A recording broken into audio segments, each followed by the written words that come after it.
আসসালামু আলাইকুম ভাই, বিশ্বাস করবেন একটা হাসপাতালে আসছি, ভালো মনে হবে না যে একটা হসপিটাল। ওভারঅল এদের সার্ভিসটা এত মুগ্ধ করার মতো যেটা আসলে চিন্তা করা যায় না। বাংলাদেশে নর্মালি একটা ডক্টরের সাথে 4-5 জন অ্যাসিস্ট্যান্ট না থাকলে কি ডাক্তার হওয়া যায়?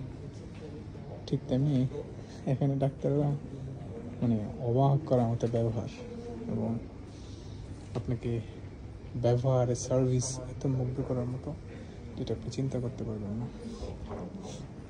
এক কথা যদি বলতে চাই, ডাক্তার মানে চেম্বার থেকে বের হয়ে এসে রুগী যেখানে বসে থাকে ওখানে এসে বুঝাই দিয়ে দেয় সব কিছু, এভরিথিং ডিটেলসে সব কিছু বুঝাই দিয়ে যাচ্ছে। রিকোয়েস্ট করা হয়েছে যে ওষুধ দেওয়া যায় কিনা, কোনোভাবে ওষুধ দিবে না, ওষুধ দিবি না। বলতেছে আমার এই ওষুধ ইরা নাই, মানে খাবারের মধ্যে যে আছে তাই যথেষ্ট।